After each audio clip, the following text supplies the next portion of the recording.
Programa 20. De la consumación de la independencia al inicio de la Revolución Mexicana. En este programa conocerán las características de México al inicio de su vida independiente.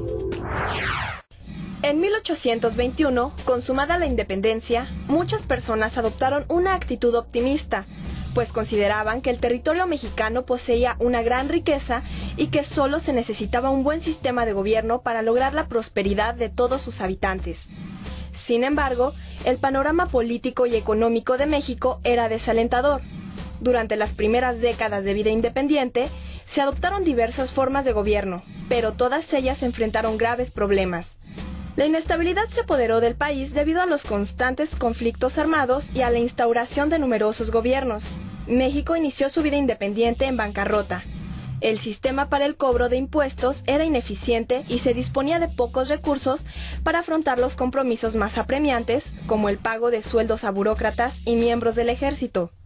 La inexperiencia de los nuevos gobernantes impidió la reorganización de la hacienda pública y fomentó el endeudamiento. El territorio que abarcaba el país al inicio de su vida independiente era enorme y estaba mal comunicado. La falta de vías de comunicación y medios de transporte eficientes dificultaron la organización del país. Los caminos se encontraban en pésimas condiciones y no se contaba con un sistema de seguridad. Los viajes duraban semanas o meses. Como nación nueva, con novedosos sistemas políticos y económicos, México era una nación con aprendizaje, en la cual los nuevos grupos políticos tuvieron que aprender a reorganizar el país, tanto en lo político como en lo administrativo. Y no era muy distinto a lo que estaba sucediendo en otras naciones del mundo occidental, en las cuales se estaba experimentando con sistemas políticos, como sucedía en España, en donde tuvieron 3 años de sistema liberal para luego restaurar de nueva cuenta la monarquía absoluta, como sucedió en Francia, en donde desde 1789 hasta 1830 también se sucedieron diversos sistemas políticos e incluso un gran imperio como fue el de Napoleón. Entonces en México también estaba viviendo en este tipo de circunstancias y además también con la fuerza que tenían nuevos grupos institucionales como era el ejército mexicano, que se creían ellos beneficiarios de lo que creyeron ellos haber conseguido, que era la consumación de la independencia, lo cual crearon presión sobre los nuevos grupos políticos. Además de ello, también existió pues el arrasamiento que trató de hacer del país los grandes imperios, entre ellos Inglaterra, que por medio de préstamos, por medio de inversión productiva, trató de presionar a México en su beneficio. Y también tenemos, bueno, pues la presión de los españoles, los cuales incluso en 1829 trataron de nueva cuenta de reconquistarnos, pero gracias a una rápida expedición militar dirigida por Antonio López de Santana y Mier y Terán, pues se logró quitar ese fantasma de la reconquista mexicana. Así que eso fue lo que sucedió en México, un gran aprendizaje, una crisis que fue también su contraparte, la enseñanza que trajo todos estos acontecimientos en el país. En este periodo visitaron el país muchos viajeros de otros países. Cada uno de ellos tuvo diferentes motivos para venir a México y permanecieron en nuestro territorio diversos lapsos de tiempo. Entre los visitantes hubo empresarios, diplomáticos, aventureros y artistas como el pintor Johann Moritz Rugendas, quien plasmó en su obra aspectos del paisaje en esa época.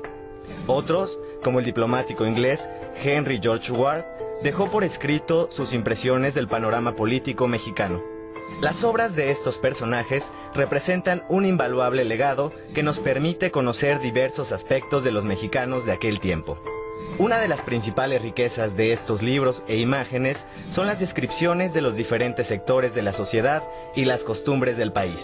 De esta época datan las primeras imágenes de zonas arqueológicas como las mayas, pues algunos extranjeros se interesaban por conocer la historia y la cultura mexicana. Después de 10 años de conflicto armado debido a la Revolución de Independencia, la planta productiva de México se encontraba en crisis, especialmente lo que era la gran riqueza del país, que era la minería en la cual la zona del Bajío, que era la principal región productiva de plata en ese entonces, pues se vio ella asusada por los grandes movimientos insurgentes que se desarrollaron, y muchas de las minas se encontraban en una condición pues muy degradada por este tipo de circunstancias. Gracias a la inversión de los ingleses en la primera década de vida independiente, se pudo lograr de nueva cuenta alzar la producción de plata en el país, y posteriormente, bueno, pues se empezó a desarrollar la agricultura tanto en el Bajío como en la zona de Atlixco, y esto hizo que México pues volviera a retomar el cauce de desarrollo económico que posteriormente, ya para la mitad del siglo XIX, se vería ya completamente renovado.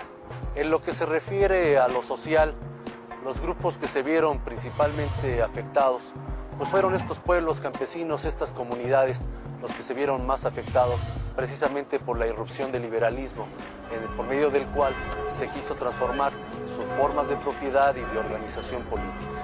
Todo esto causó, aparte de las grandes revueltas militares que existieron en el país, todo esto causó una serie de rebeliones que se desarrollaron en diversas partes del territorio mexicano.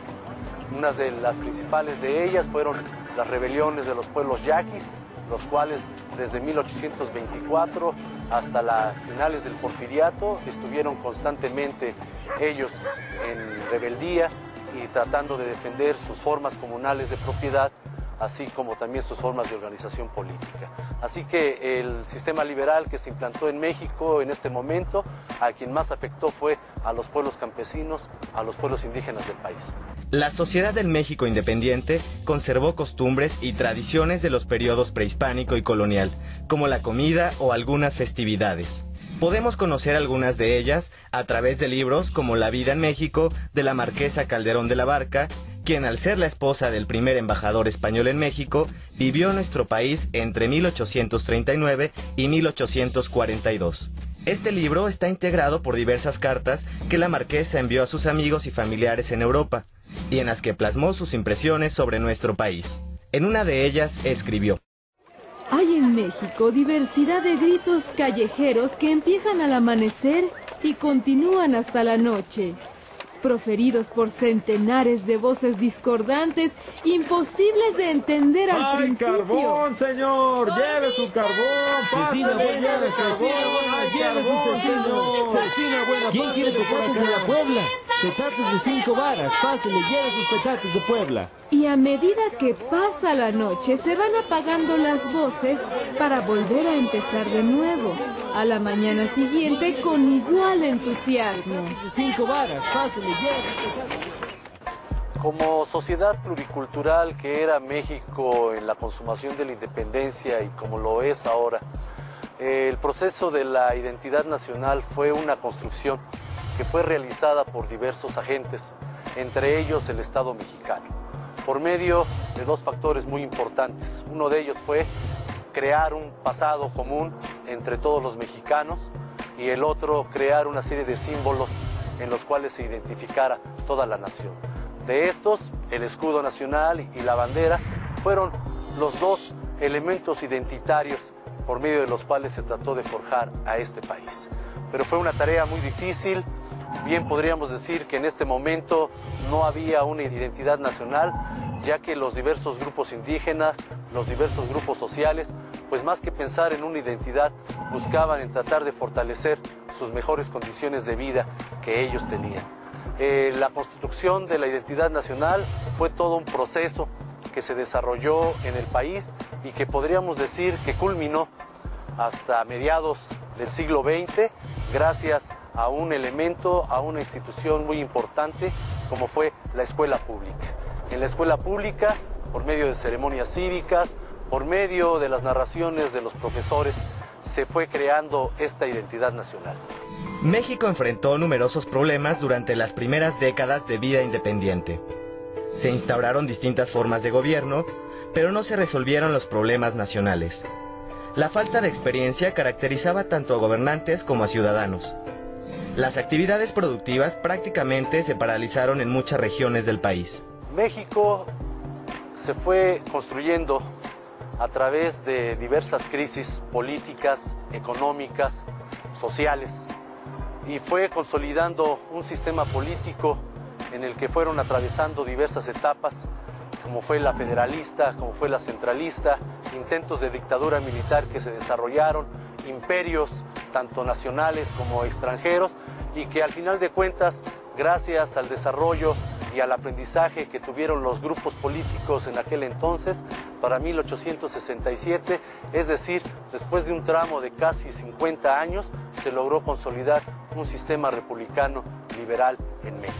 Por lo que se refiere a la estructura económica, desde los primeros años se dio un impulso a la propiedad privada, al desarrollo de las relaciones capitalistas y comerciales que existían en el mundo occidental, lo cual se fue consolidando gracias al ingreso de capitales, de inversiones extranjeras que se fueron dando desde los primeros años de vida independiente, y gracias al amarre que hicieron los grandes imperios con la deuda, con los préstamos que hicieron desde los primeros años de vida independiente al país, y que nos fueron enmarcando, nos fueron enraizando en el sistema económico, financiero, mundial de este país.